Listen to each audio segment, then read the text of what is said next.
Hello, and welcome to the webinar titled Iran-Europe Dynamics and the JCPOA Negotiations, organized by the Middle East Institute, National University of Singapore.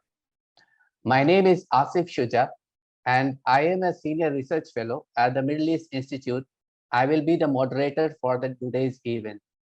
Joining us today are three distinguished guests as our panelists. Our first panelist is Professor Heinz Gardner, who is a lecturer for political science at the Universities of Vienna and Krems. He is also chair of the advisory board of the Institute's International Institute for Peace in Vienna.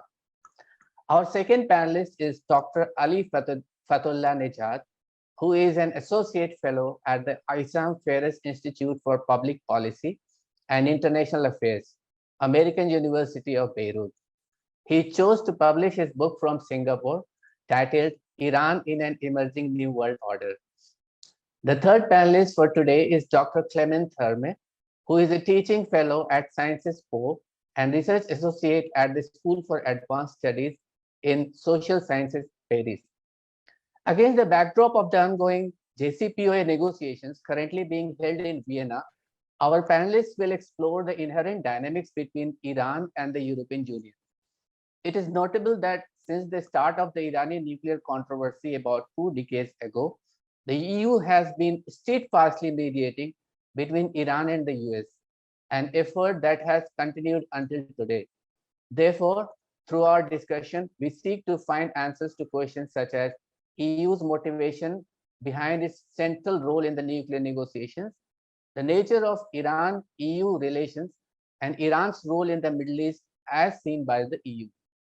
Before we invite our first speaker, let me inform our distinguished audience that after the presentations of the three speakers, who will be speaking for about 15 minutes each, we shall have a question-answer session. The audience may ask their questions by sending them to the MEI events through the Zoom chat box, who in turn would direct them to me to read out for the panelists.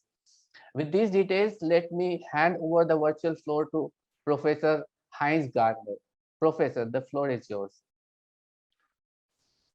Thank you so much. Thank you for organizing this event, and especially to the National University and the Middle East Institute. I have a PowerPoint presentation, and I will share the screen right now with you. Just a second.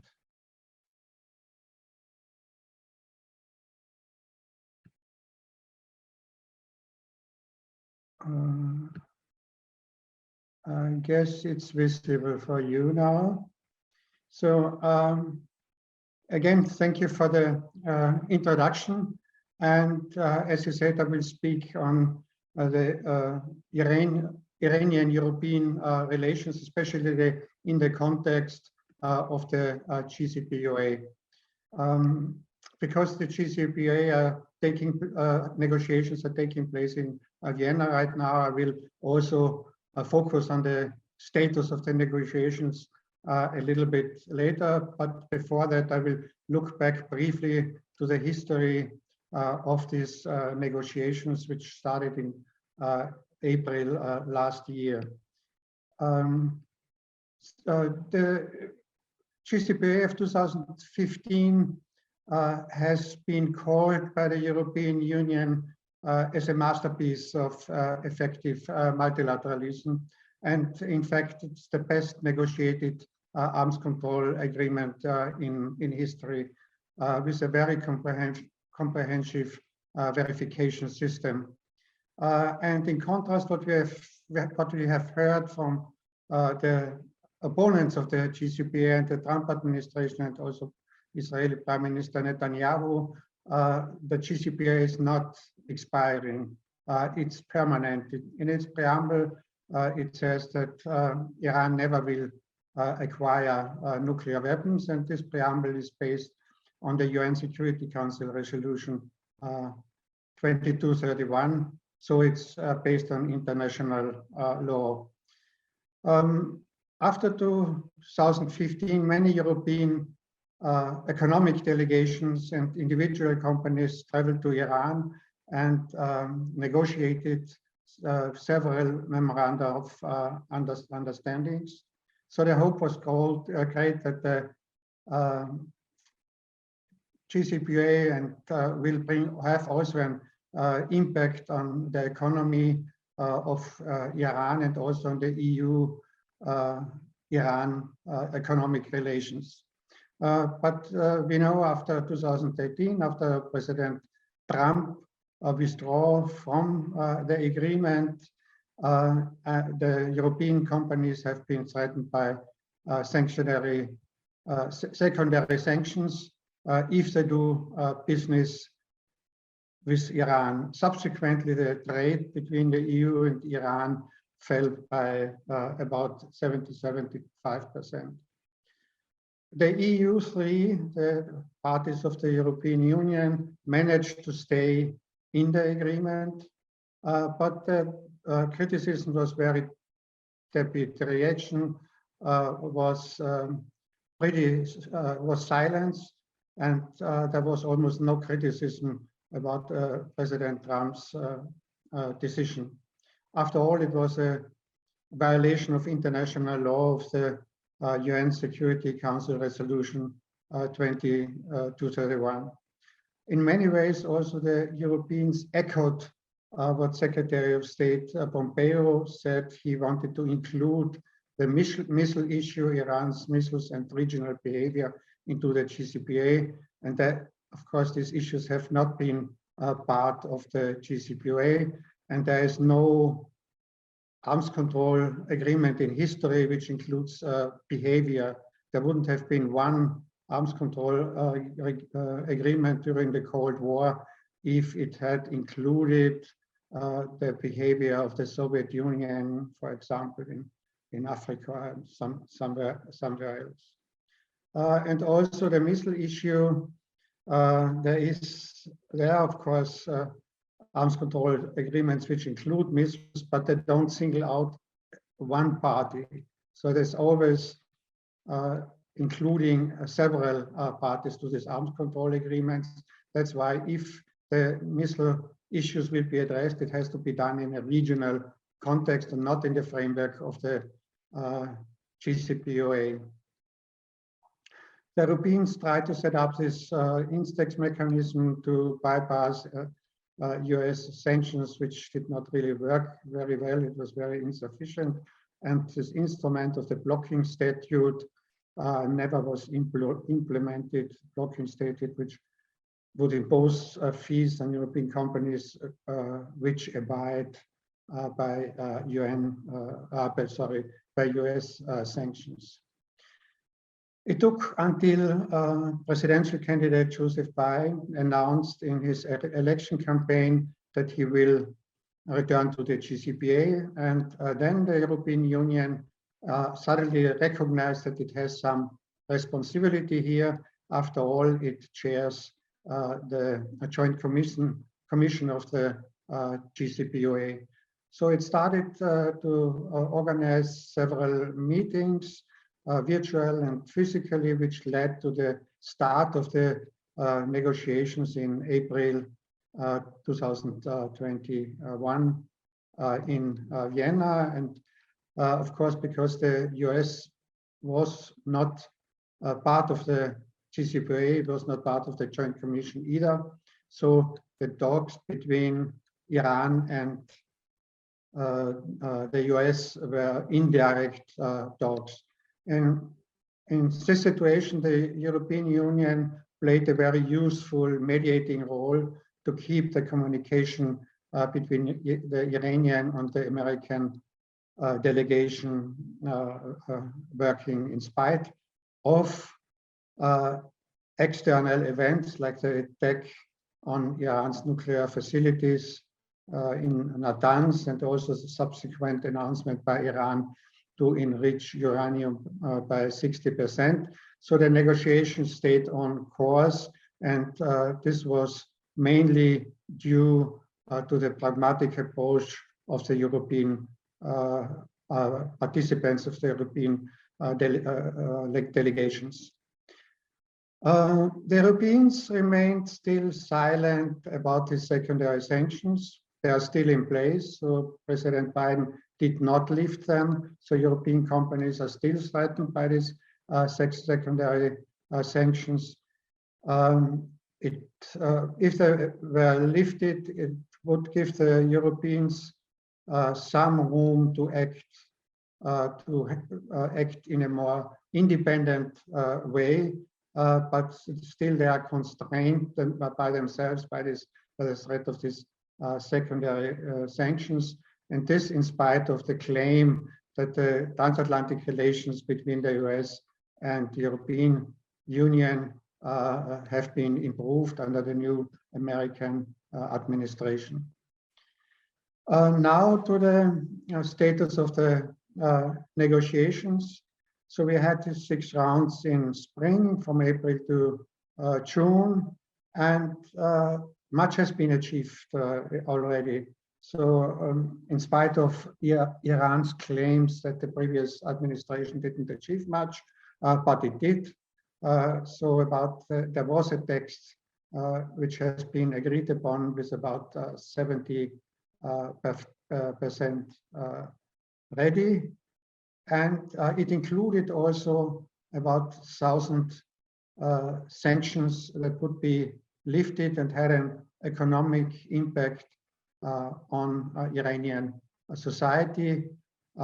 Already then, if the agreement would have put in force at that time, it would have given Iranians' economy a big boost. However, there have been other issues which have not been resolved yet. So they agreed to work in 3 baskets: the Iran's nuclear program, the sanction relief, and how to implement. And more or less, these 3 baskets are still negotiated right now in Vienna, but they don't call them baskets anymore. In the 7th and 8th round, which started at the end of last year, there have been 3 texts. One, the original text of spring, the June text, and 2 new texts by Iran on the nuclear program and the sanction relief. And there was progress because they managed to merge the 3 texts into 1 text. So there was lots of criticism in the international media that it didn't work, and no one is taking it seriously. But the delegations in Vienna were very pragmatic and took it seriously. Now we have achieved a status with the technical issues where only political decisions can promote further progress of the negotiations. And now we have this situation where it seems possible that Iran and the US will talk directly to each other. Of course, then the European Union and the delegation will lose some of its role as messengers and conveyors between Iran and the US. I will not go too much into detail, but I just want to mention a few remaining issues which have been not entirely resolved. So not all the sanctions which should be lifted have been identified so far. The verification of sanction relief is still a tricky issue because that's what Iran wants. Not clarification yet about what to do with Iran's enhanced centrifuges, even though there have been several technical suggestions to do so, which I can discuss later. And one of the most difficult issues is that Iran wants to have a guarantee that the next US administration would not renege from the agreement. But also there are some suggestions already. And the last issue is the so-called sequencing, the implementation, who starts first, who does what, when. But also here have been already in spring discussed several suggestions. So more generally, why does Europe has such a vested interest in JCPOA.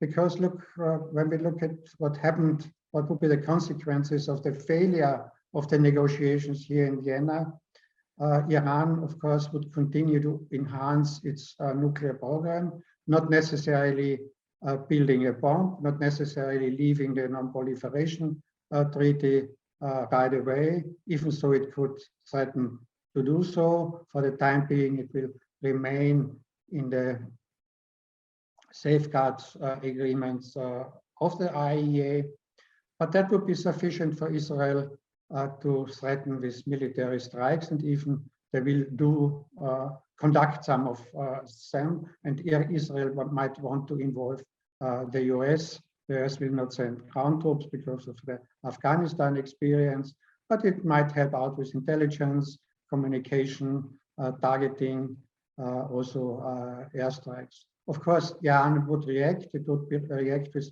all the means available, asymmetrically, and that would be a destabilized situation in the whole Middle East, and it will affect Europe much more than it does the US. Finally, on the positive outlook, if there is a success of the JCPOA, the negotiations, it would benefit all. EU-Iran economic relations would improve dramatically. Maybe it would not go back to the level of after 2015, because many European companies already lost interest in Iran and found markets somewhere else, but still. And it would be a boost for Iran's economy and would bring internal stability in Iran as well. The fear of nuclear proliferation by the Western countries, the US and the European Union, would be reduced drastically. And also, if there is a JCPOA, it could be a platform for regional arrangement, regional cooperation. If there is no JCPOA, regional talks would be very difficult, because if there is no backing of the US, regional talks will not really work as well, because you have these allies of the US in the region. So final word,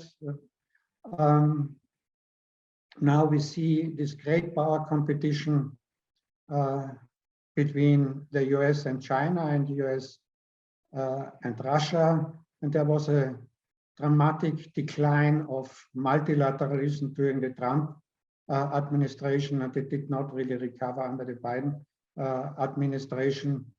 If there is a JCPOA, it would be an example that multilateralism and multilateral agreements are still possible, and that it still works. Thank you.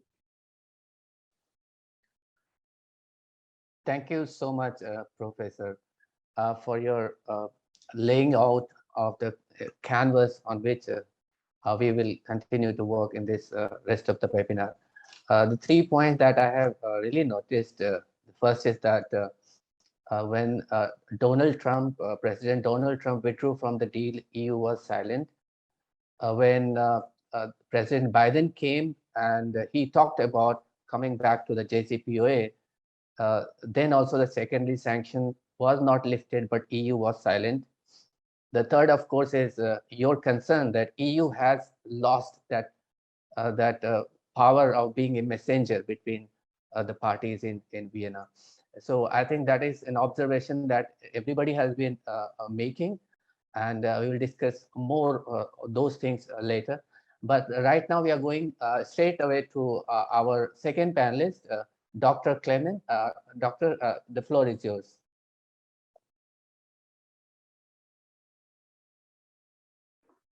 Thank you very much for the invitation. I'm very happy to be part of this panel.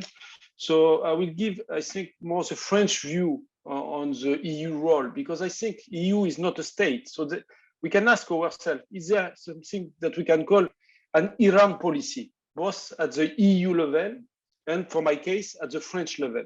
I think there is not such a thing as the Iran policy. Why? Because I think in the view of Europeans government, Iran is not that important. It's not a positive aspect of diplomacy, it's a problem. So it's still in a crisis management mode, and it creates many problems. The first problem it creates, it's with regional allies.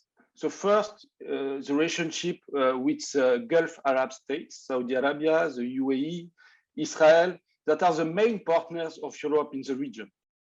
So if there is an opening from any European country, it will face pressure like Russia and China from regional allies.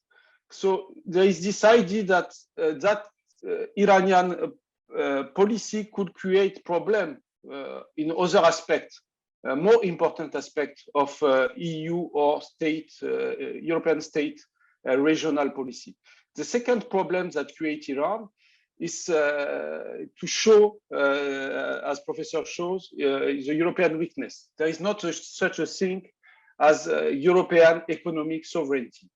So this is the issue of extraterritoriality of American sanctions. So it's very difficult for European states or even the EU to acknowledge the fact that there is not such a thing as sovereignty, that European private actors will apply US laws. So it's a political process to say that EU remains silent. I will not frame like this. I will say that our state remains silent. It is true, it's a fact-based analysis, but still, it's not a political choice. It was the fact that EU private actors did not answer to the European institutions or to the European states protecting laws regarding US pressures. And if a company has to make a choice between the US market and the Iranian market, or to use the US dollar or not to use the US dollar, everyone will choose to use the US dollar and the US market. So I will argue that this is going into the Iranian Islamic Republic political game to divide between Europe and the US. So there is a trick here for the European policy that is caught between US hegemony and Iranian games. That means that they will try to use European as a leverage to avoid, to confront the ideological tenet of the Islamic Republic, that is anti-US feelings and sentiments. So it's like a self-fulfilling prophecy, if you want, this EU weakness, but this is on the end of Iranian hardliners. Dr. Ali Fatullah will agree with me, I think, that is not only the Trump reservoir. It's too easy to frame the narrative focusing only on one factor. One has to remember that at the time of the JCPOA, the Supreme Leader Ali Khamenei prevent US investment in Iranian economy. So it was very naive, I think, for the European private sector to think that they could invest into the Iranian market in such a fragile juridical framework at the time of the deal. So this is the economic aspect of the European policy that is highly problematic because the political cost to acknowledge the lack of independence on the European side is tremendous because it means that we don't have any Iran policy. The other issue is a non-proliferation issue. For France, it's very important. So this is a debate between strategists and a regional approach. So the strategists won, I think, all over Europe in the state apparatus in the mid-2000s. And so Iran is seen only through the nuclear lens. And I think we don't understand much of the Iranian issue when we focus only on the nuclear lens. This idea of around President Macron 2-3 years ago of the nuclear plus formula, because I think if we want to have a long-term positive economic relationship with Iran, to solve the nuclear issue is not enough. That can be only on a short-term economic agreement for what we call the economic dividend of the deal. I think we need also an understanding on the regional policies, the ballistic missile, and the human rights issue, what we call the nuclear plus formula.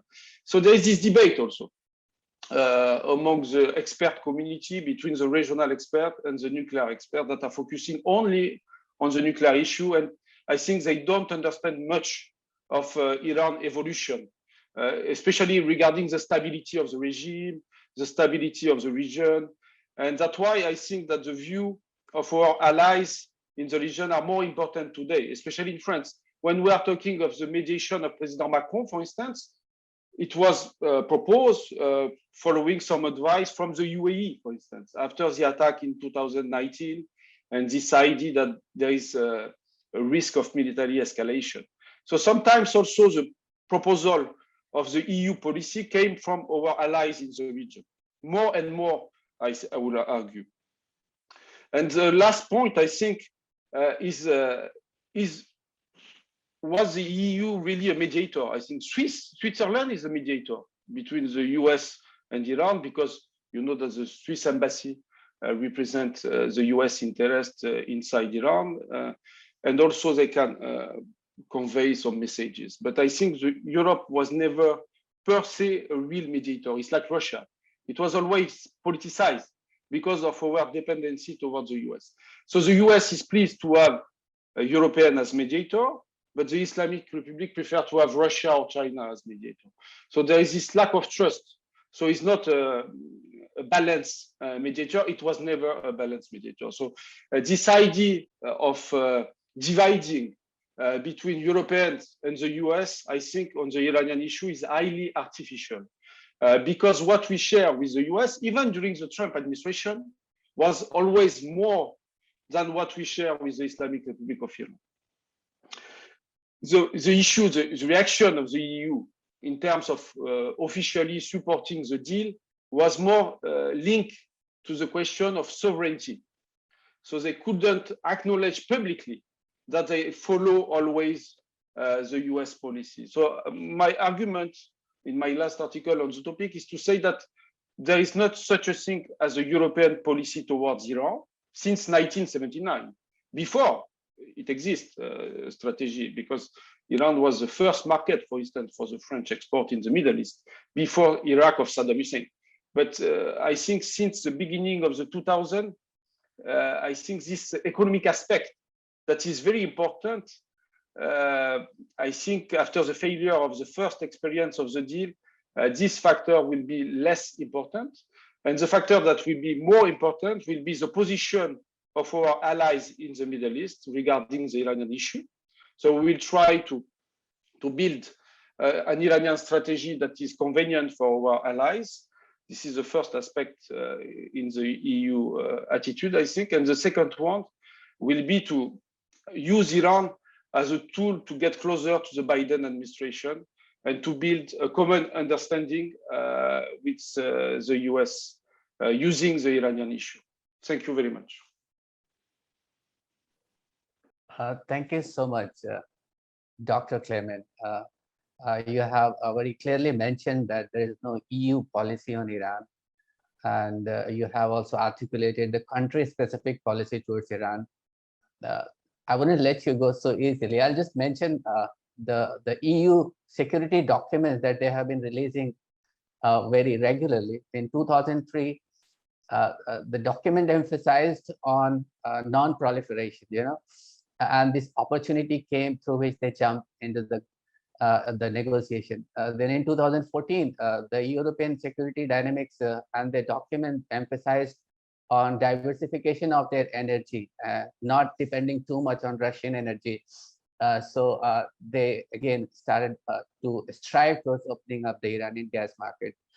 In the document of 2025, their emphasis is on multilateralism. So I'll come back to you on this indirect mechanism to reach Iran and to their activities, and of course questions specific to France also, the role of French, especially after AUKUS. I'll come back, and we will come back to the questions to you. And now we are going back to our German Iranian political scientist, our esteemed guest, Dr. Ali Fatullah Nejat, Iranians are these days having the last words. So our third panelist, Dr. Ali, the floor is yours. Hi, Asif. Good to be with you. Thank you to the Middle East Institute for setting up this very timely webinar. In the next few minutes, I'm gonna offer just a few abbreviated remarks. First, I'm gonna start with a small review on the Iran-European dynamics before Trump's withdrawal. In a second step, we're gonna talk about developments ever since. And thirdly, I'm going to talk about prospects for a different or for a modified policy from various EU states or by focusing on Germany in the future. And last but not least, I'm going to conclude with some observations that may contradict some of the things that have been said by Professor Gärtner. First, I think maybe we should start by saying that actually the EU's role is quite limited. The EU is not the central player in all of this. It's very clearly that the main decision makers are both in Tehran and Washington because of because of the distribution of power in this whole conflict constellation. So the EU per se cannot be a central actor in all of that, and it has never been that. But nevertheless, the EU has stakes when it comes to the Iran nuclear conflict. And it goes back to the core interests that have been also enumerated by my co-panelists so far, which is, first of all, nuclear non-proliferation in the Middle East, which Professor Gärtner sketched out accurately. And for that, the EU has hailed the JCPOA as a landmark agreement, as a masterpiece, how Professor Gärtner put it, first and foremost because of that. But this aspect is also related to others, which also goes back to European Union interests. Another one is business. So I think for a lot of European countries, especially after the economic crisis of 2008, there's been renewed interest in the Iranian market. I'm not going to judge about the realities of that interest that Clément, Dr. Term, quite nicely put. So there's been a lot of illusions when it comes to this kind of economic bonanza that the Europeans were expecting to enter after the implementation of the JCPOA in January 2016. Because, regardless of sanctions, there are other problems in terms of investment in Iran that go, concern Iran's blacklisting, for instance, and also the political economy of the Islamic Republic that also complicates the involvement of outside business, and this has also happened with non-European countries too. Another issue, another core issue for the Europeans is trying to evade the flow of refugees. So this is why they argue they want to avoid any kind of military confrontation to emerge. Hence, if you look at the figures, despite the avoidance of a war, for instance, Iranians still figure among the top groups of immigrants flowing to Europe. And this goes back to the internal situation in Iran. So there is no direct linkage, in fact, necessarily between the two, but it has mostly to do also with the domestic conditions in the country. Of course, the Syria crisis has been, quite a shock moment for the Europeans, but I doubt that the right lessons have been learned from that experience. Of course, all of that is framed in a kind of geostrategic reading of Middle East geopolitics that very much abides to a authoritarian stability paradigm that, of course, both the United States but also Europe has pursued vis-a-vis all Middle Eastern autocracies.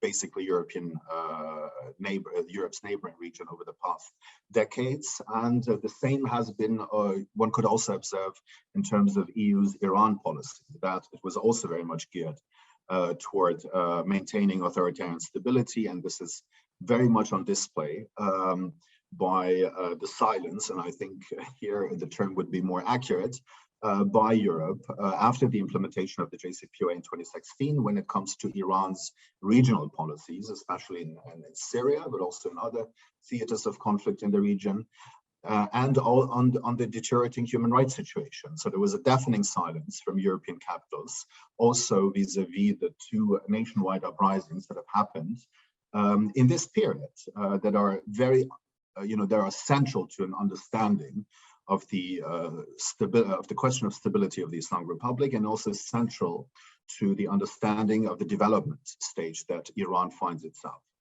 And then the reaction was from both Brussels and Berlin, basically saying that during those nationwide uprisings that were also met with brutal reaction by the Iranian state, was to call upon both sides to stop the violence, whereas there was only one side who actually, of course, used it.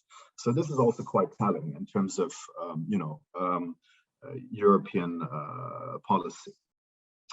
Now, after the withdrawal of the Trump administration from the JCPOA, there was not really a silence for Europe. It was actually quite an agitation, political agitation at least. There were senior EU policymakers who were saying that, well, look, we heavily criticized the US decision, and we want to step in. We want to provide Iran some economic relief for the Iranians to convince them to keep abiding by the deal, which they did. Then they, for example, Mogherini, the foreign policy chief of the EU back then, offered a list of about a dozen points that would forge closer European-Iranian economic relations.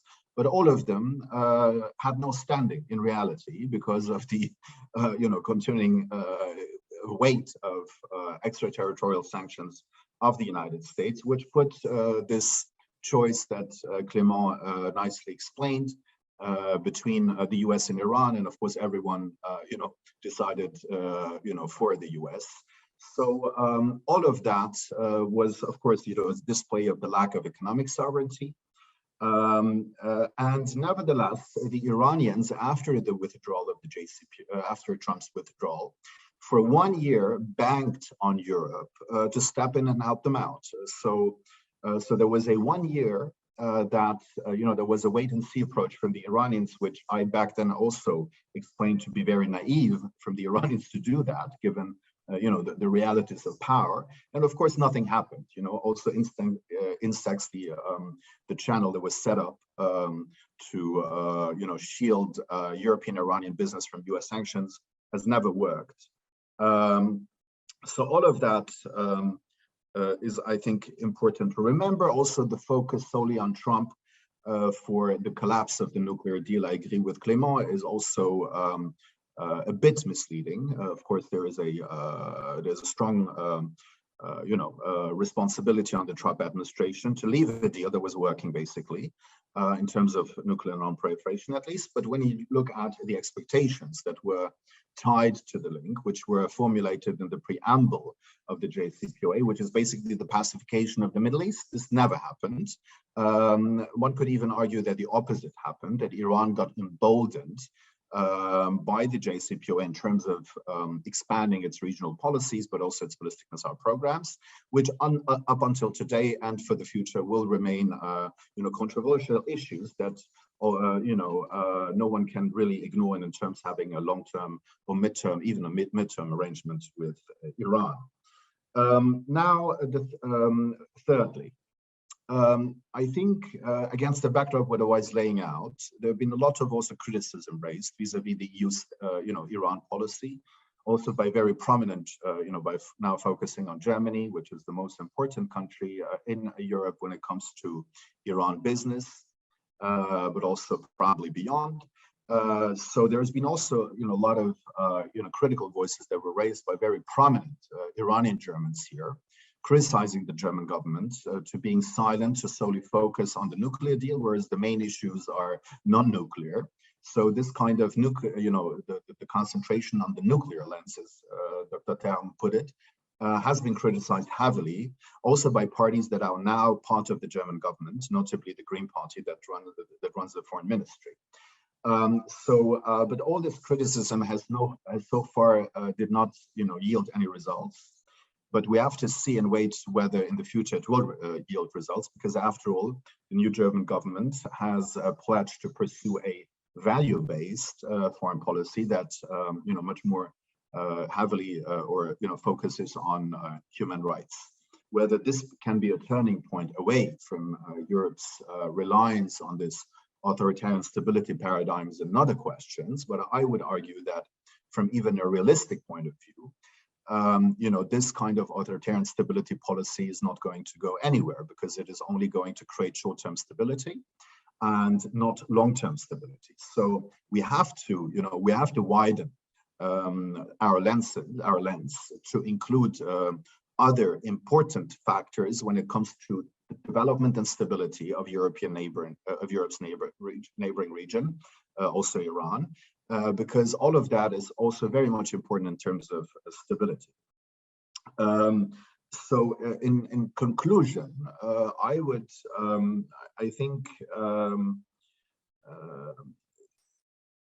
I would say that in terms of the of course, if a JCPOA is forged, and I think this is something important to happen, first and foremost because of nuclear non-proliferation, we have to look at what is widely discussed as the economic dividends. I think in most cases we have a very superficial reading. If we just look back at what happened, after the implementation of the JCPOA in January 2016, there was impressive economic growth, in Iran, GDP growth that came against a backdrop primarily of revitalized oil exports, right? And oil exports per se are, capital intensive, but not creating employment. Plus the fact, the very nature of the political economy of the Islamic Republic did not allow for the trickling down of this economic benefits onto average Iranians, as almost all observers had hoped for. But in fact led during this period to a widening of economic income inequality. And this led to social frustration in Iran by 2016 and 17 that paved the way for the first, this kind of radical nationwide uprising in December, in the turn of the year 2017-18. So all of that is important to understand the dynamics of what we're talking about here, because it's not only the nuclear issue that is at hand, there are wider dynamics at play. So in other words, what is important is the socioeconomic dividends of this economic deal. And this pertains to decision makers in Tehran, of course, whether they will be able to do that or not. Otherwise, we might see a replica of what I just sketched out, what happened over the last few years, that basically sanctions were removed. People were hoping to get some of that economic benefit. It didn't happen. There was social frustration because of widening income inequality that led to not necessarily to a stabilization of the state. So this is also something that we should bear in mind. Last but not least, I think we also should be careful in suggesting, as was in the past and also did not become true, that the JCPOA can serve as a platform for wider regional cooperation. I think this pertains to other variables and not necessarily to the JCPOA. So I think there is a lot of wishful thinking, especially from the European side, to read the JCPOA as such a platform. I think the reality is much more complex and there's no direct linkage between the two. So I'm going to stop here, and I'm happy to delve into more details if questions arise. Thank you. Thank you so much, Dr. Ali. And quite rightly, I also feel, because when you look at the Earth, we take gravity for granted. We take airflow for granted. So I think the European Union's role is just like that. We are taking EU's role for granted. If we imagine if there was no EU, then what would have been the scenario today? In the Joint Commission of JCPOA, there are 8 parties, 8 votes, out of which 4 belongs to EU. EU as such and then there are 3 other countries of European Union. So it is playing a lot of weight here, and of course silently. So the whole idea of organizing this kind of discussion is to actually decipher whether European Union is completely out of the game, or it is that silent player who has been moving the pieces on the chessboard, or the truth is somewhere in the middle. Of course, the wisdom says that the truth is somewhere in the middle, but that particular position has to be found out because a lot of other answers of geopolitics can be, attended to. So one direct link of all these issues is, of course, is the role of Russia. Because as I mentioned earlier also, the European Union's dependence in terms of energy on Russia, and Dr. Javad Zarif's, what he said about Russia's role in JCPOA and the current role of Russian diplomats and Russian officials, and of course the recent visit of Iranian president to Russia. So what exactly is the European Union's energy dependence on Russia? How is it so helpful for Russia that it would not like to have that deal? But despite all these assumptions, the current proactive role of Russia. So what exactly would be the outcome under this dynamic? If we could go according to our sequence of panel to answer this question. And in the meantime, I would request our audience to keep sending us the questions so that we can attend to them also. So Professor Gartner, this question, could you please answer first, and then we move on to the other panelists.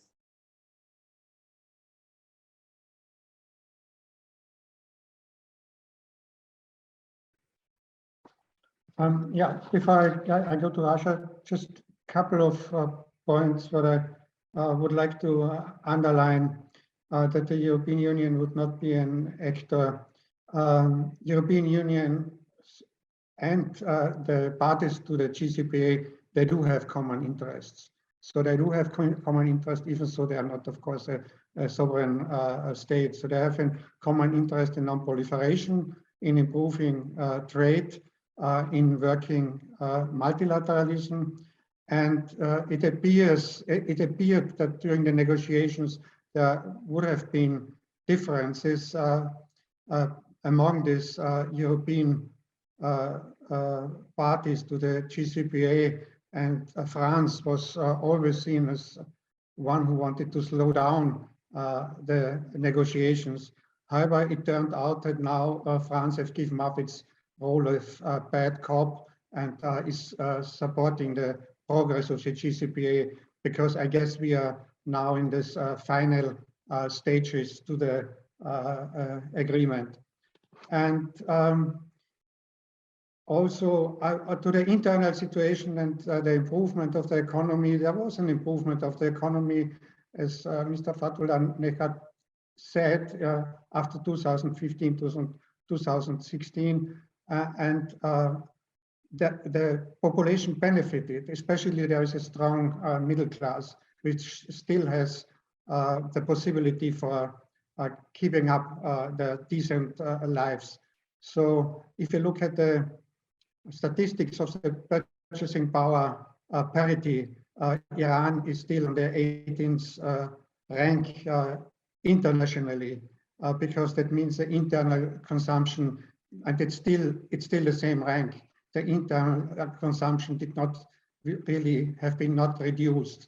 Of course, poverty is rising because of the inflation rate. There is inequality, that's true. There's a very rich part of the society, but the resistance economy managed to keep some sort of internal consumption alive. I don't want to speak too long because I wanted to say something about regional issues as well, but I will come to it a little bit later. Question of Russia. I know what Foreign Minister Zarif said about Russia indirectly before the JCPOA 2015 has been concluded. I have the impression right now in Vienna that Russia is playing an active, constructive role, and Russia wants to have a JCPOA. And it is true, it's not only the European Union, which is sort of the EU parties to the JCPOA who are mediating. Russia is doing the same thing right now, because we do have this all kinds of bilateral and multilateral talks going on, except the direct meetings between Iran and the US. And here Russia is playing some sort of mediator as well. But having said this, I would say the negotiations here in Vienna would not have happened if there wouldn't have been the European Union. So the European Union might be sidelines when it comes to substance, sidelined when it comes to substance, but in organizational matters, it was very important for the European Union to chair the joint commission. Concerning Russia, Russia, interestingly enough, is also interested in having an example of multilateralism. Here, Russia and the European Union are on the same page. I do not think that the JCPOA depends on energy questions that much. So that is a political issue. It's not an issue on dependency on Russian gas or anything else. So it's a case sui generis. And that's why I do think a working JCPOA would have catastrophic consequences for the whole region, because you said there are other issues maybe more important than a nuclear issue. If you don't have a JCPOA, there would be no progress in the other issues as well. There would be a worsening situation in the relations in the Middle East, and it would be very destabilizing. So JCPOA is the basis for many other issues which has to be discussed. So I cannot really elaborate on that right now, but maybe we can come back to it in the Q&A session later as well. Sure. Thank you so much, Professor. And that's why we keep hearing sometimes Geneva, sometimes Vienna, sometimes maybe Brussels. So Europe has been playing, whether we realize it or not, an important, although it's not been making headlines. But for academics, I think it's important to focus attention to what is underneath. The same question to Dr. Clement. Do you have your views slightly differently from the professor? Even if you concur, please say that. Yes, I think, for instance, the gas, you mentioned the gas issue. I was myself involved in the gas consultancy with French company at the time when we were dreaming about the Iranian gas market. But it was really a dream, you know, because gas needs investment, billions of dollars. Total, Gaz de France at those time was involved, Linde, the German, competing with Accents, the French license for liquefied natural gas. Never happened. Why? Because Iran chose to use gas domestically, and you have a crisis now. Iran imports gas. It's a gas importer. So gas is a symptom of the failure of the Islamic Republic, a disaster, an economic disaster. So to bet on Iranian gas export, you cannot do that before 10 years because you have to invest. And this investment will not happen because we explain why. Because you don't have a political framework for investment in the Islamic Republic. After the first experience of 2015, Total said already that they will not come back after a new deal. So it's not an issue of European being a player. Maybe we can keep saying that bureaucrats are making policies. It's partially true. But European economic actors, if you look at the narrative from the point of view of the economic private actor, is very different from the narrative of the top of EU level or the state. I was at a meeting with European companies when Trump withdrew from the deal. And it was a business decision not to go to Iran. It was not a political decision. So there is a lot of confusion because of the Iranian game, who is trying to use European private actors to build a new relationship with European states. But it's not working that way.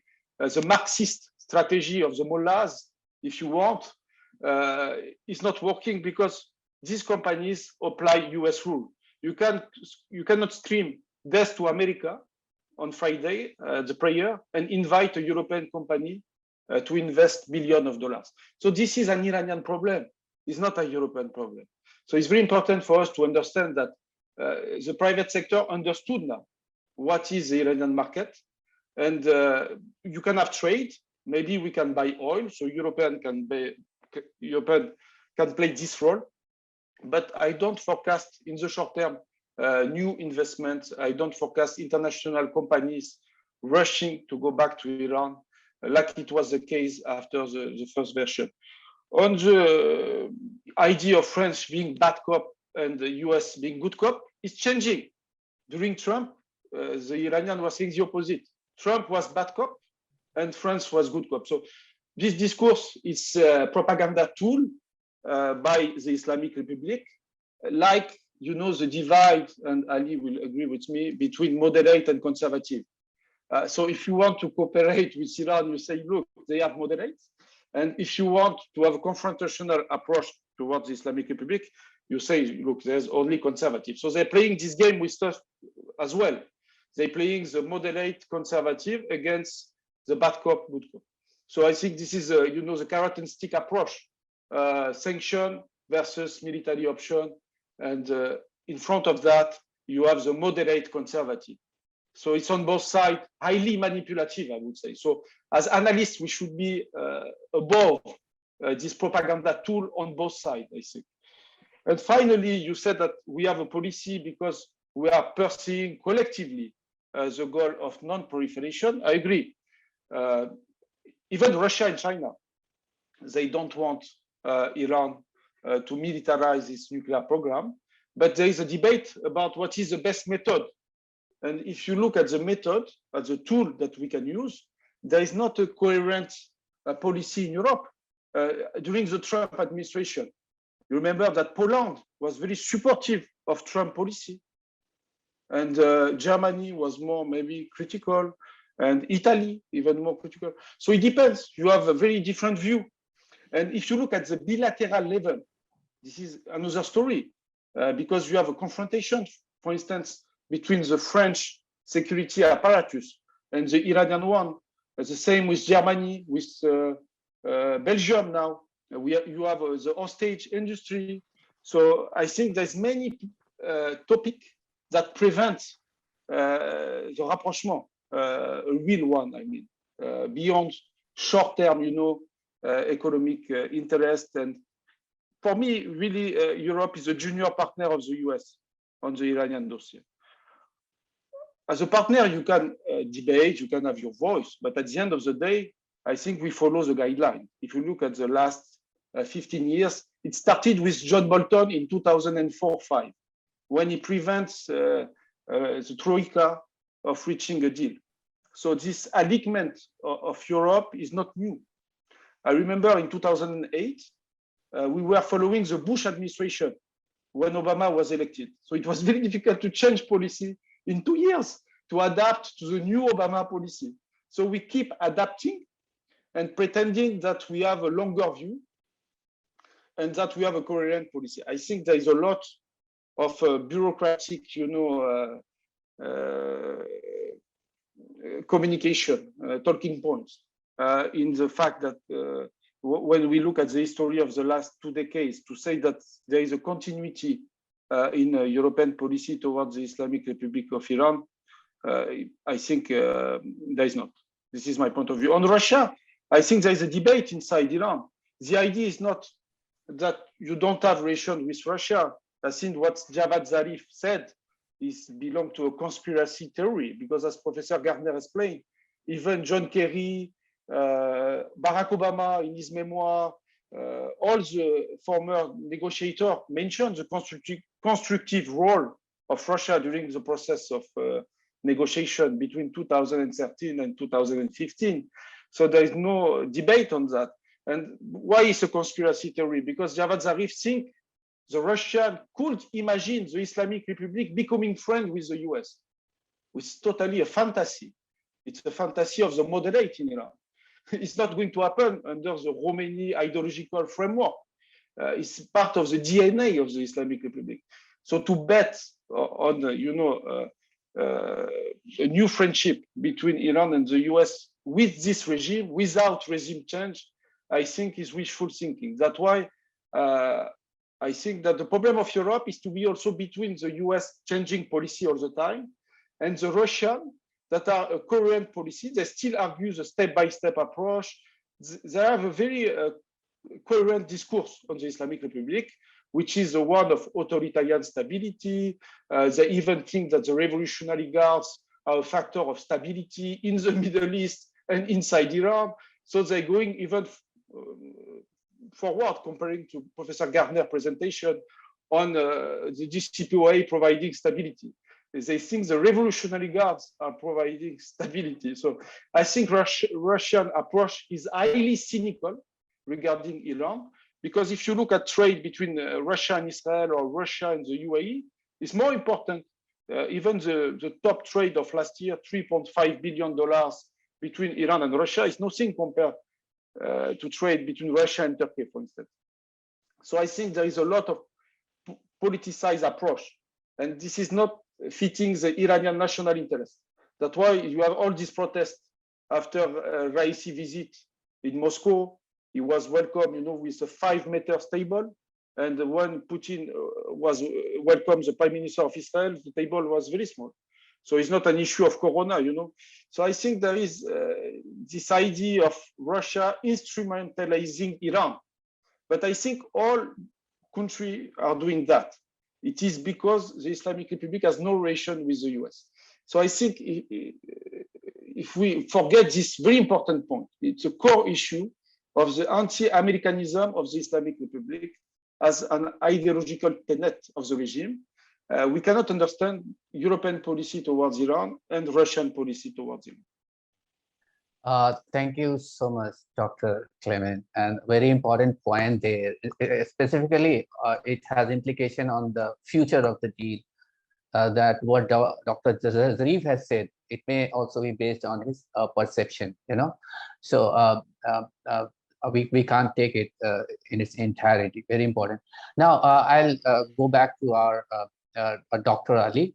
Please, would you like to add something to the same question?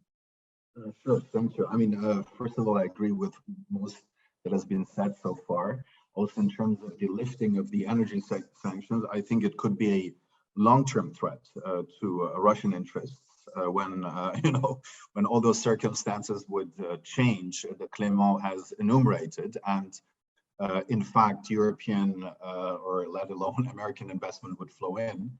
Then it would be a major problem for Russia because, especially, talking about Iran in Europe, Iran could become a potential competitor to Russia's quasi-monopoly when it comes to energy deliveries for Europe. And so this is very clearly at least a long-term threat. This is why I think when it comes to the Zarif, what Zarif has said of Iran's former foreign minister is reflective of a wider skepticism that exists across Iranian society vis-a-vis the role of non-Western great powers in this game, including Russia and China. Talking about Russia, I think, there was also reported just a few days ago that I think according to US officials, the Russians were tabling an interim agreement, which the Iranians have continued to reject. And I think this, this falls in line with the kind of narrative that exists on the role of Russia, which is to say that, at a later stage in those negotiation processes over the JCPOA, the Russians would step in with a new kind of a proposal when they fear that they're going to be Iranian-American rapprochement that may be to the detriment of their interests. And the interim agreement, per definition, would mean partial sanctions relief instead of the kind of sanctions relief that the Iranians would want. So in general, but I think we can all agree on that Russia is very much interested to keep the Iran-US conflict fire aflame. And that's it. So they have no interest in an Iranian nuclear bomb, but they have also no interest in a kind of pacification of relations between Iran and the United States because of very obvious reasons. So I think we can put it that way. Thank you. Thank you so much. And just one specific point linked to France, because I think after AUKUS, what Professor Gartner has said, I slightly agree with him that, but giving a different argument that of, AUKUS deal that has happened between US, UK, and Australia. So before that and after that, what would be the French cooperation with the UK and US, or will there be any difference at all? And is it the reason why good cop, bad cop, now French are good cop? I'll just request you to please, if there is a correlation between this deal or not, Dr. Clement. There could be because of the non-proliferation goal, and the risk of this deal for the nuclear proliferation. In theory, that could be, but given the political relation between France and the Islamic Republic, there is no chance that will happen. France is very close to Israel, Saudi Arabia, UAE, so I don't see any difference for the cooperation between France and US and UK on the Iranian issue, not only because they share the same view on Iran, but also that Iran can be a tool to overcome this problem with a common enemy. So I think it's the opposite. Iran is instrumental for every power. It's the case for Russia, China, but don't forget that is also the case for France, the UK. Iran it's a tool, it's a card that countries are playing to do something else. So France is using the Iran card for rapprochement with Saudi, with UAE, Israel. UK is doing the same. Now that Biden is there, is to go against Trump and to prove that Biden is right. That it's an internal policy between Democrats, and you see the tension between Richard Nephew and Robert Malley, for instance, inside the negotiating team of the US. So I think it's a controversial issue everywhere, this question of the Islamic Republic of Iran, because it's going beyond the nuclear issue. Dr. Ali Fatollah-Nejad explained that you don't understand much when you deal with Iran only to the nuclear lens. I think it's not very telling about the situation in the Middle East, the relation between Iran and the West. The nuclear issue is part of the problem, but it's not the biggest part, I think. The biggest part is the fact that the Islamic Republic of Iran in 1979 chose to have this relationship with the US after the taking of the hostage at the embassy in Tehran for 444 days. And you see that near Vienna, you have the former hostages today that are doing a sit-in. So as long as the Islamic Republic will not ask for forgiveness for this hostage taking, I see the status quo as Dr. Ali Fatollah-Nejad that suits well the interest of Russia and China. They need a level of conflictuality between Iran and the West that is not as high as it is now, because Iran is not that rich. So he cannot buy, Russian weapons. He cannot buy nuclear reactors. He cannot buy Chinese products. It's too broke, So they need a richer Iran, but an Iran that is not friends with the West neither. So that's why I think the key players today in Vienna are really Russia and China. Thank you so much, Dr. Clement. And now there's a very difficult question for all the three of our panelists: deal or no deal? There's a specific question asked by one of our audience members, Mr. Samuel. The current negotiations we are all witnessing, and all of us have a view whether there will be a deal or whether there will not be a deal. Of course, the first step of that would be whether there would be a direct negotiation between Iran and the US. Just recently, yesterday, it came up that there could be a direct negotiation coming up. And now that we have sorted the issue of Russia, is very important. Personally, I was thinking that it's been very important that that could also, play a very positive role. So, difficult question to take a stand whether you would go for a deal or not a deal. What do you think would happen in future? I would start this time from Dr. Ali, and then Dr. Cleme, and then maybe Professor Hans.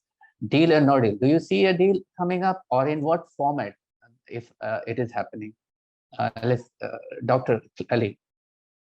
Well, I think, we're also in the realm of speculation a bit, although now there are, signs from from both the Western parts and the Iranian side that a nuclear agreement might be soon, materializing. And also, a sign is also the Iranians now saying that, they don't have any problems to meet directly with the United States if such a deal is in reach. But there are important stumbling blocks that have been pointed out by Professor Gärtner, which pertain to Iran's demands to get some kind of guarantee that the United States won't renege again on the deal. But this kind of, guarantee, I think it's very difficult, to say it very diplomatically, to emerge. I mean, given the nature of U.S. politics, given the multifaceted nature of the Iran sanctions regime and the role of Congress, and also we have also a set of Iran sanctions that have nothing to do with the nuclear issue. And in terms of the guarantees, I think this is not something that that Washington can really deliver, given the state of U.S. domestic politics, and before even the next administration would come in. And I'm not really seeing the ways in which this kind of guarantee could be given to Iran by other means. I think, for instance, by the Europeans. So would it be the kind of rhetorical guarantees that the Europeans were giving to Iran as in the recent past that never materialized? So I don't, I don't really understand how this issue can be solved. We may, in terms of, Iran has pursued a nuclear escalation strategy. It has also been pursuing, in the years leading to the official JCPOA negotiations back then. That has been quite successful. That is aimed at, elevating Iran's bargaining leverage in the talks. And so for the Western part, it is important that Iran reduces some of its qualitative advances. So this would be, a deal in exchange for some sanctions relief that would provide at least, that would free some, for instance, frozen assets, billions of dollars of frozen assets of the Iranians that are in other countries and that are there because of U.S. extraterritorial sanctions, mostly. So I think given the economic situation, economic crisis at home for the Islamic Republic, and despite the rhetoric to the contrary, when it comes, when President Raisi time and again says that there is no, there is no tying of the fate of the Iranians with the JCPOA and with the sanctions, which is of course nonsense, because his budget, his first budget that he has proposed, is very much banking on this kind of, removal of sanctions also, which I've laid down with a colleague now, published a few days ago by the Middle East Institute in Washington, not in Singapore. I think when you look at the economic situation in Iran, you see there is a tremendous gap between the rhetoric of the Iranian authorities that say, well, everything is under control, everything is going fine. I think Iran is not going to collapse, but I think the economic crisis at home is very stark. And there has been hollowing out of the middle class over the last few years, despite the implementation of the JCPOA. So I think there is a lot of issues to be dealt with by the Iranians. So because of that, they may agree to such a imperfect deal in their eyes. Plus the fact that they also need money to fill money for regime interests, which is for regime stabilization at home, firstly, and also for Iran's regional policy. So this is something that would benefit them in terms of cash inflow if frozen assets are released. But again, I think even if we have such a deal materializing soon, the major issues of contention will still be the same. So I think, we'll have to deal with, questions of investment that have nothing to do per se with sanctions. The socioeconomic benefits from the economic dividends is also an important factor. Iran's regional policies, ballistic missile policies, other actors, interactions with other players in the region. So all of this, are very important topics that will not be solved by this kind of a deal, I think. Okay, thank you so much, Ali. Now, Dr. Clement, let me make it more difficult for you. Deal, no deal. 51% deal or 49% deal? Let's go it this way. No, I agree with Ali. I think there could be a deal, but not the deal the Islamic Republic of Iran is saying he wants, because the headline this weekend was no interim deal.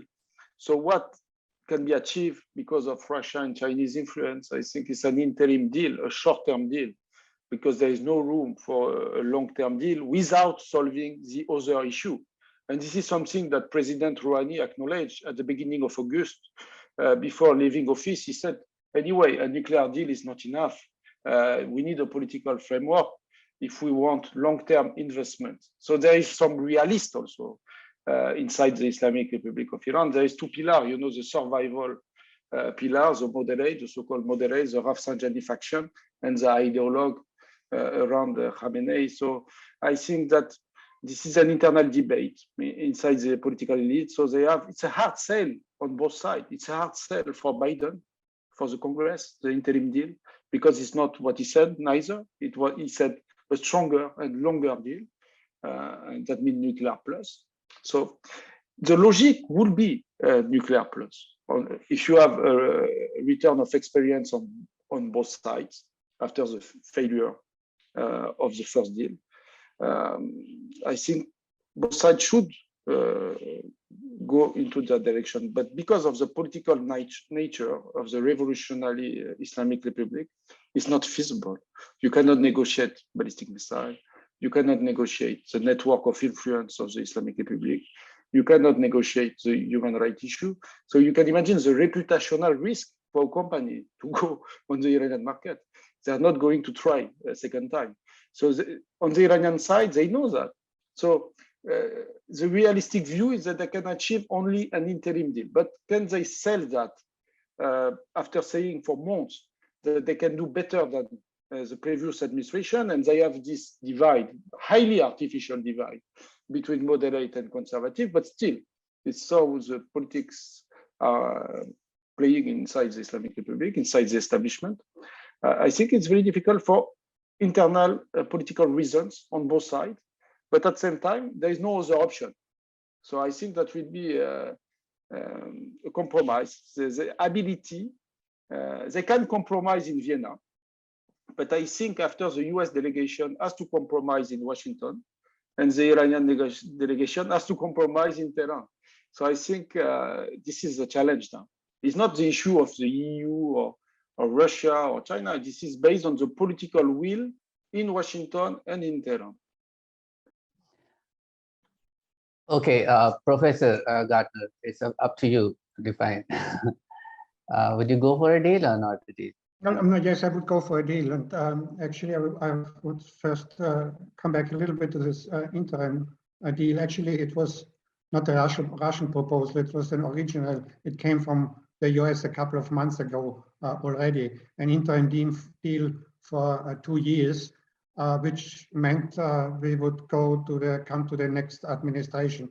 But the situation in the next administration would be worse. And now it came again, and I don't know really what happened, but the rumor has it that actually the Americans told the Russians to deliver this idea to the Iranians, and the Iranians rejected it, even so the Iranians considered it a little bit before. But what would that mean? That would mean a legitimization of the sanction, and opponents of the JCPOA would say it would be a legitimization of Iran's nuclear program, because the idea was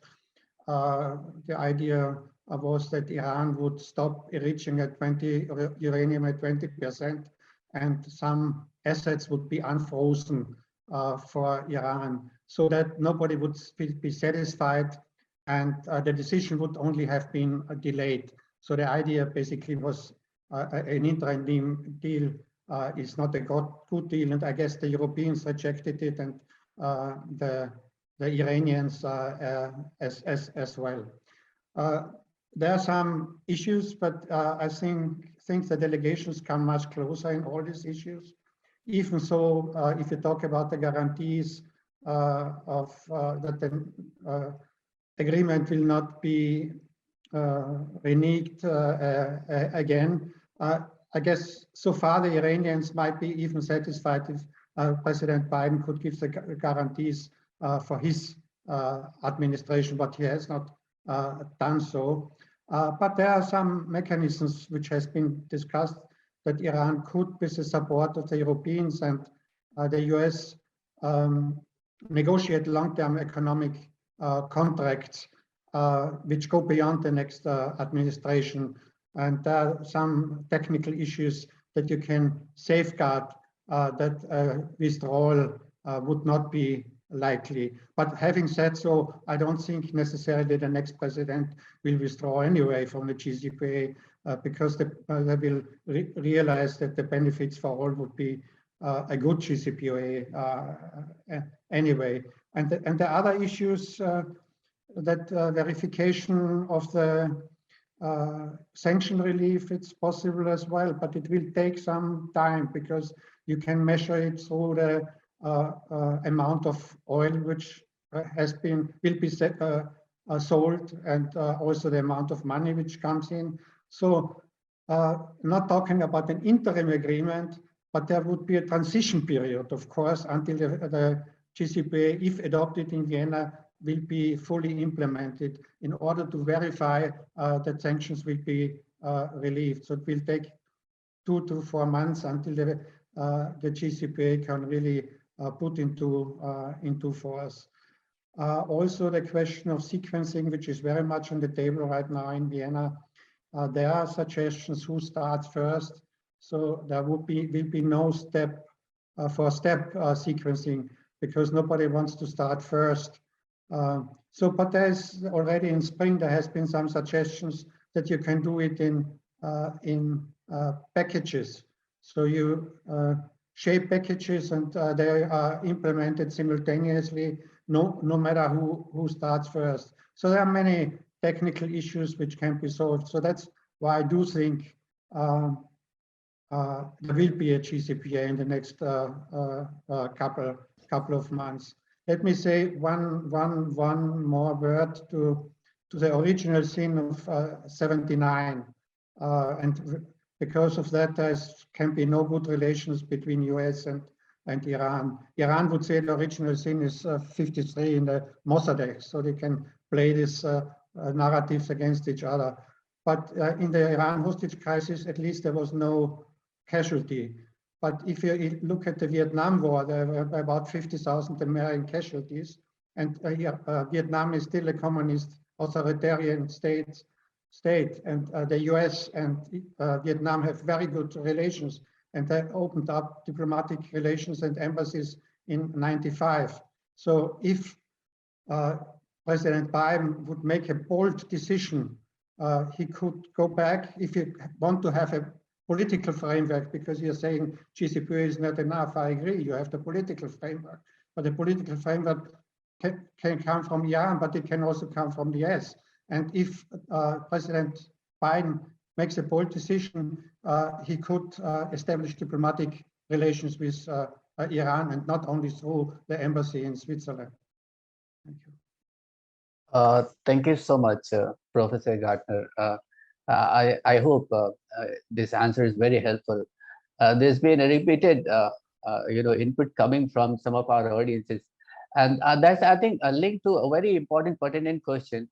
What I normally say in Persian is man thora regime bagoyam tu mora regime bago, which in English would translate into I call you regime, and you call me regime. So that is the crux of the whole problem. Iran calls Israel Zionist regime, and Israeli call Iranian regime. So a lot of people have objection to the usage of that terminology, regime. But I think this takes us to a very important question, which is this comment was asked by was fed by Mr. Ali Sultania, and I think it's very pertinent to have an important aspect of this also, how we call a government or what we term them or how we treat them. But this is also linked to another question from one of my colleagues, Dr. Georgi, who has asked whether the Israeli position on JCPOA has been changing, because I think this is linked to this regime question also, the mutual respect, the lack of mutual respect between the state of Iran and the state of Israel. Iran does not even recognize Israel as a state. So that is the crux of the problem. Israel being the only state which has not been supporting a deal or any deal with Iran, even when US is going its deepest, closest ally. So what has been or what is currently the Israeli position on the JCPOA? If we look at it deeply, maybe we can have a better answer to the future of this deal and the future of the Middle East as well. So if I could go from this order, Professor Hans, maybe you can start, and then we can go to Dr. Clement and then Dr. Ali. Yes, I'm currently supervising a doctorate thesis on the changing Israeli position towards the JCPOA. And in fact, there is some substantial change in the Israeli position, even though it's not recognized that much in the international media, because they're moving away from the decision by President Trump that it is the worst deal ever. So now we are seeing more and more Israeli voices saying we are much better off in the Middle East and concerning Iran's nuclear program with the deal than without the deal. So also that goes back, of course, to the American-Israeli talks that we are moving. If Israel now is adopting a positive attitude towards the JCPOA, it's as a sign that it got a signal by the Biden administration to do so as well. So the strong opposition we had during the Netanyahu government is gone. So Israel might reluctantly maybe, but still keeping up the option B, what Israel always is talking about. Option B means eventually a military solution, which Israel will still continue to talk about. If the US goes for a JCPOA, Israel will not reject it as it did during the Obama administration and the Netanyahu government.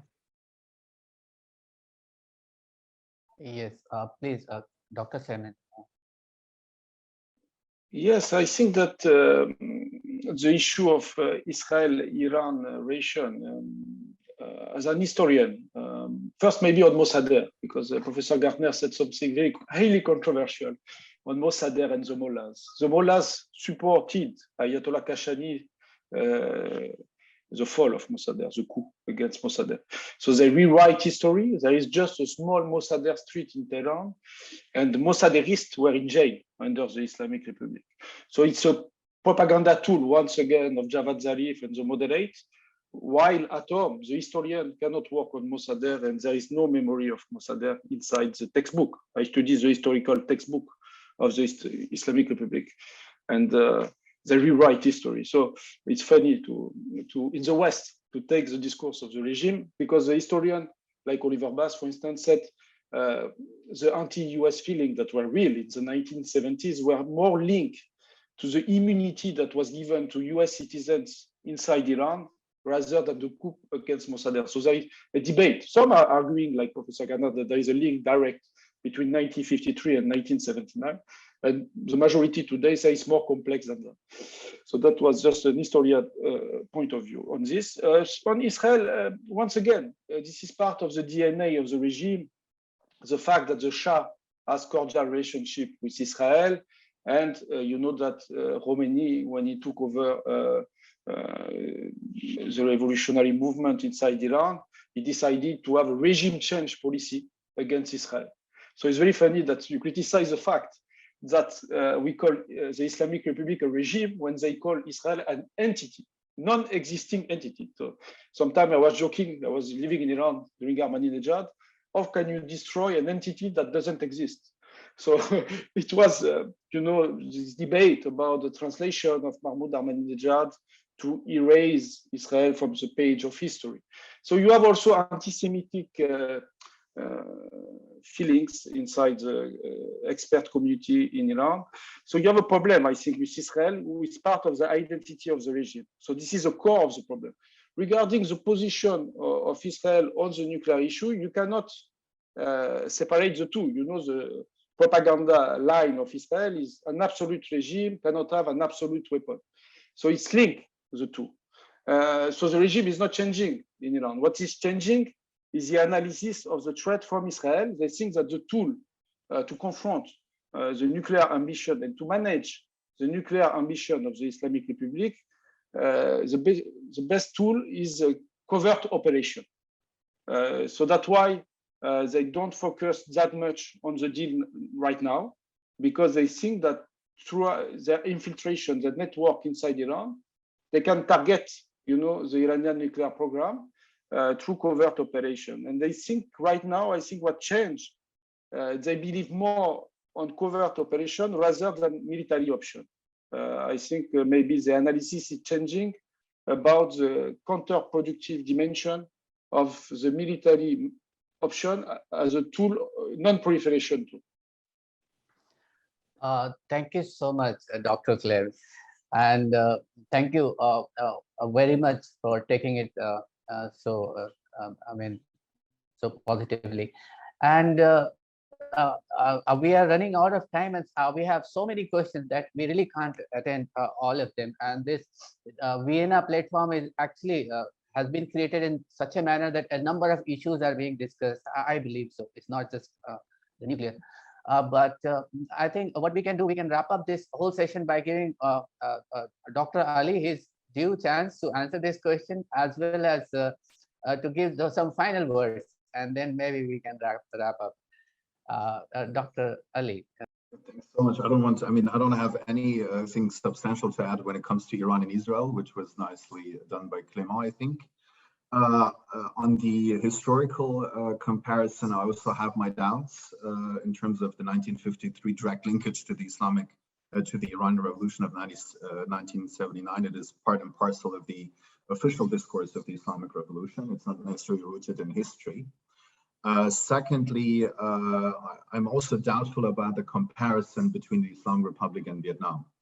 I think, as far as I know, death to America or this anti-US sentiment was not a core ideological pillar. I would very much doubt if even President Biden would offer a normalization of ties that, under the current circumstances, the Islamic Republic would want to accept that. And also on another conceptual question when it comes to the, what one of the participants raised, the wording of the regime. I think, of course, that it can be used as a political tool in order to discredit others, but I think that it can also be a very useful concept in the Iranian case. And as I define it, it's the combination of state and semi-state entities in the Iranian political structure. So it's not very difficult to understand, because we have, important semi-state entities that are, that you cannot, separate from the political power structure and also the economic power structure in the Islamic Republic. So there is a lot of merit also using this all-encompassing concept and terminology. And thank you so much for this wonderful panel. I really enjoyed it, and I hope also the audience did. Thank you so much, Dr. Ali, and also thank you so much, Professor Gardner and Dr. Clément. We know each other through different platforms. It was really great to have, this kind of conversation face to face. And with this, I would like to thank our audience also who have participated, and for those who have sent us questions and those who have listened to our discussions. Let me also thank Middle East Institute, National University of Singapore for organizing this event, and specifically Ms. Sharon and her event team for putting everything together. And with this, a great hello to all of you. Maybe we shall meet at some other platform. Thank you so much. Thank you. Bye-bye.